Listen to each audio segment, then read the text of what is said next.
Major layoffs. Silicon Valley is on a firing spree. For 11,000 planned job cuts at Meta. About yet another tech company conducting these mass layoffs. The tech industry could expect more layoffs for another 3 to 6 months.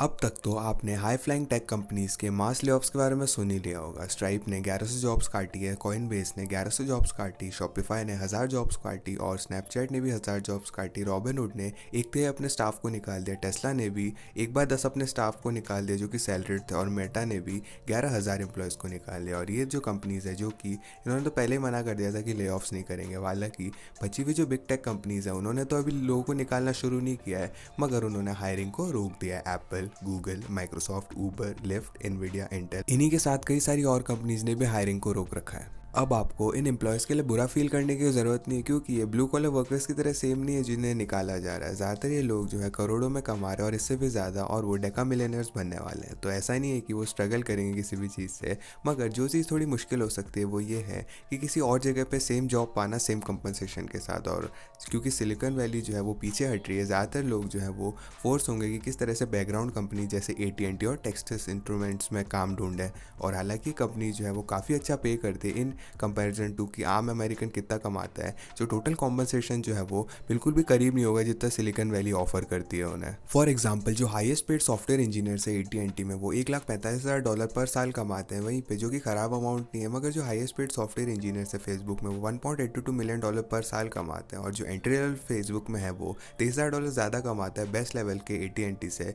तो जो background companies है वो probably hesitant होती है extend करने में job को, जो कि फैंग के एम्प्लॉयज़ को निकाला गया है। अब इसकी वजह से ये नहीं है कि वो क्वालिफाइड नहीं होते, मगर क्योंकि वो लॉयल नहीं होंगे। हर किसी को पता है कि ये लोग जो है वो वापस से सिलिकॉन वैली में स्विच कर जाएंगे जैसे ही वो कर सके। तो इतना ज़्यादा सेंस नहीं बनाता कि किसी को आप हायर करो जबकि आपको पता हो कि 2 सालों में चला जाएगा वो।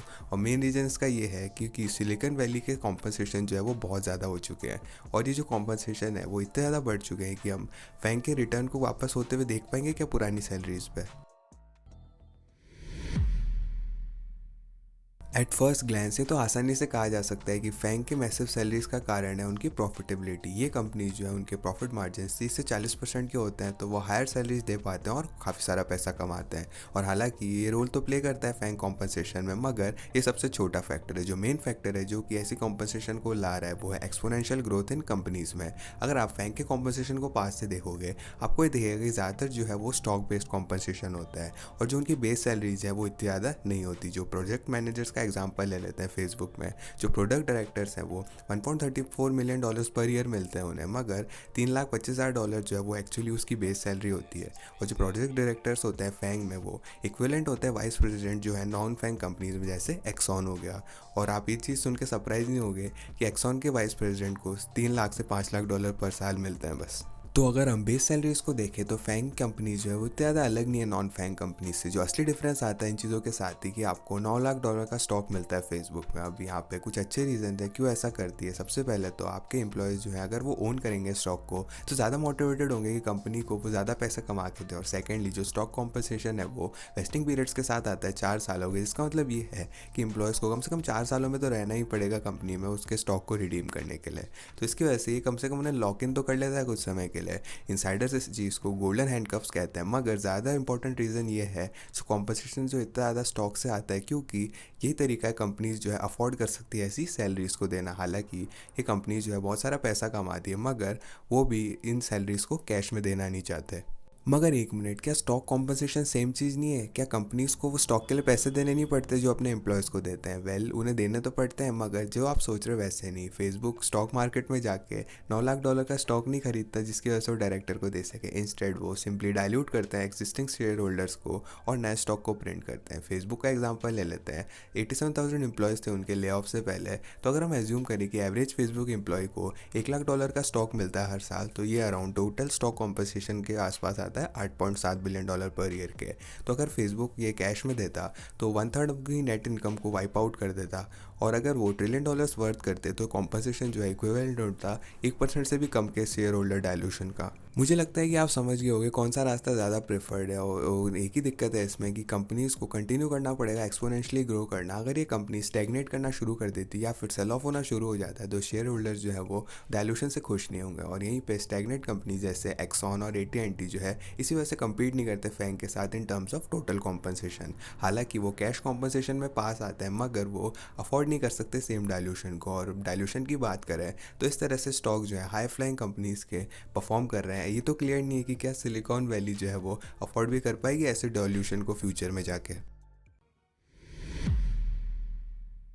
इसमें तो कोई भी सीक्रेट नहीं है कि स्टॉक मार्केट डिस्ट्रॉय होता जा रहा है और ज़्यादातर डिस्ट्रक्शन जो है वो सिलिकॉन वैली के अराउंड सेंटर्ड है। एफीम 90% डाउन है, रॉबिनहुड 80% डाउन है, लिफ्ट 83% डाउन है, नेटफ्लिक्स 58% डाउन है और इवन फेसबुक भी 75% डाउन है। और जैसे कंपनी सेल ऑफ करती है स्टॉक कॉम्पनसेशन रिलेटेड डायल्यूशन जो है वो ज़्यादा से ज़्यादा एक्सपेंसिव होता जाता है, specially for new hires. Remember जो $8.7 बिलियन जो हमने कैलकुलेट किए थे फेसबुक के लिए, $1 ट्रिलियन की वैल्यूएशन में ये तो 1% से भी कम का डायल्यूशन है मगर उनकी करंट $300 बिलियन की वैल्यूएशन में ये क्लोजर टू 3% के डायल्यूशन का होगा। और यहीं पे जो चीज़ें रियली ख़राब हो जाती है अगर फेसबुक जो है वो अगले 10 सालों तक ग्रो नहीं करता तो। किसी बाहर वाले के पर्सपेक्टिव से ये इतना ख़राब नहीं होगा। आफ्टर ऑल $300 बिलियन है, ये भी काफ़ी बड़ी वैल्यूएशन है फेसबुक के लिए और प्रोबेबली वो काफ़ी ज़्यादा पैसा कमाएंगे मगर एक शेयर होल्डर के पर्सपेक्टिव के लिए ये एक डिज़ास्टर है। यहाँ पे एक चीज़ है जो 3% का डायल्यूशन है अगले 10 सालों का वो 30% ऑफ टोटल डायल्यूशन में आता है, जिसका मतलब ये है कि $1 लाख स्टेक अगर फेसबुक में होगा तो वो अराउंड $17,000 का होगा एंड ऑफ 10 ईयर्स में ही। हालांकि जो कंपनीज है वो भी स्टेबल रही तो फैक्टर करेंगे अगर अपन इन्फ्लेशन को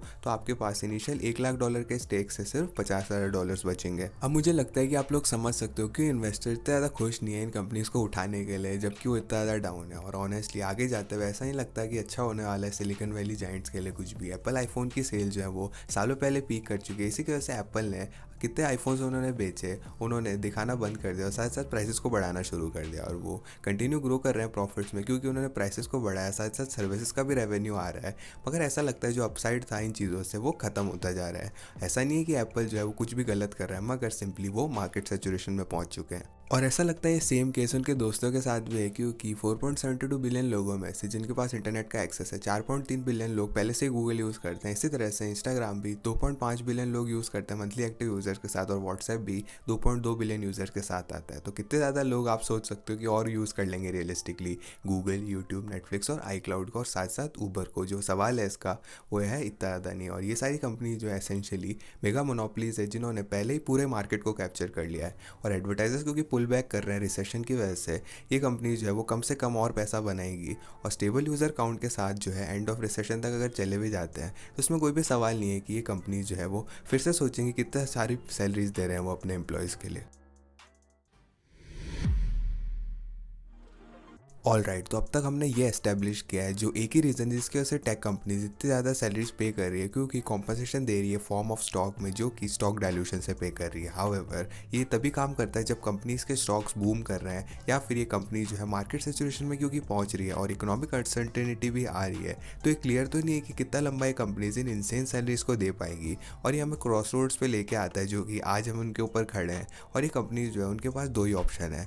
पहला तो ये है कि वो नई इंडस्ट्री में घुसे जिसमें बहुत सारी ग्रोथ बची हुई है और जो कंपनी सबसे ज़्यादा आइकॉनिक है इस चीज़ को ट्राई कर रही है वो है फेसबुक। उन्होंने अपनी कंपनी का नाम बदल के मेटा रख लिया और वो सारा दाव मेटावर्स पे लगा रहा है और उन्होंने लिटरली $100 बिलियन खर्च करने का सोचा है। और अगर उन्हें बहुत सारा क्रिटिसिज्म तो मिल रहा है अभी के लिए मगर इसमें कोई भी सवाल नहीं है। अगर वो सही तरीके से इस चीज़ को कर लेते हैं जैसा उन्होंने इन्विजन किया है बजाय इसके कि किस तरह से आज चल रहा है तो काफ़ी बड़ी चीज़ हो जाएगी और ये लाइकली जो है वो मेटा के लिए इनफ होगा कि $multi ट्रिलियन के मार्केट कैप पे पहुंच जाएंगे या फिर $10 ट्रिलियन से भी ऊपर। इसी की वजह से उनके स्टॉक कॉम्पनसेशन को और भी ज़्यादा कमाल का बना देगा ये।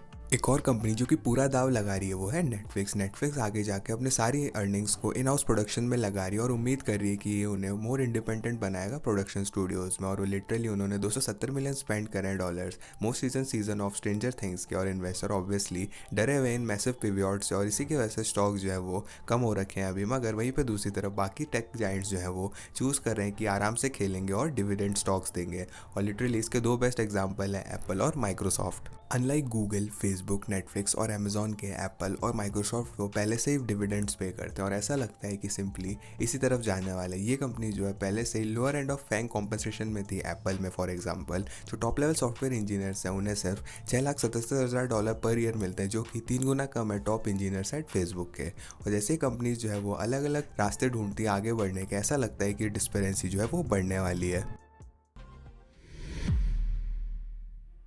इन दी एंड इन सारे टेक ले ऑफ्स के साथ ऐसा लगता है कि जो बॉल है फाइनली शिफ्ट हो रही है एम्प्लॉयज से एम्प्लॉयर साइड में, और ये सीमिंगली अनलिमिटेड वीसी फंडिंग और हाइपर ग्रोथ एसोसिएट होती थी इन कंपनीज के साथ। एम्प्लॉयज जो है वो नेगोशिएट कर लेते थे सैलरीज को 7 फिगर्स तक, मगर इकोनॉमिक डाउनटर्न आ चुका और बहुत सारे newly laid off tech workers जो हो रहे हैं, जो काम ढूंढ रहे हैं, ऐसा नहीं लगता है कि नंबर्स जो है वो आगे जाके बढ़ने वाला है। एटलीस्ट कुछ समय के लिए तो नहीं बढ़ेंगे। इन द मीन टाइम ये लोग जो है वो सब्सटेंशियल पे कट लेके बैकग्राउंड कंपनी ज्वाइन करेंगे या फिर खुद की कंपनी भी शुरू कर सकते हैं।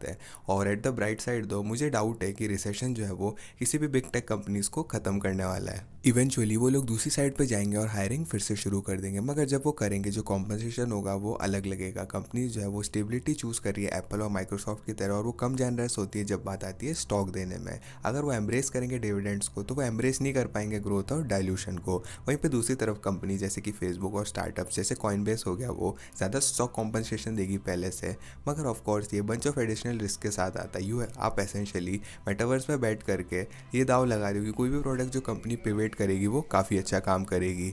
तो ऐसा लगता है वो जो दिन थे लो रिस्क हाई कॉम्पनसेशन के वो तो खत्म होने वाले हैं, मगर ये चीज़ सिर्फ मैं सोचता हूँ। क्या आपको लगता है मेटावर्स किस तरह से फैलेगा? कमेंट करके ज़रूर बताएं। साथ साथ इस वीडियो को लाइक कीजिएगा अगर आप उम्मीद करते हो कि फैंग की सैलरी जो है नॉर्मल हो जाए। साथ साथ हमारे डिस्कॉर्ड कम्युनिटी को चेकआउट कीजिएगा फ्यूचर वीडियो आइडियाज़ देने के लिए, और चैनल को सब्सक्राइब कीजिएगा बाकी क्वेश्चंस लॉजिकली आंसर देखने के लिए। मैं था चिरंजीव, मैं मिलता हूँ आपसे अगली वीडियो में।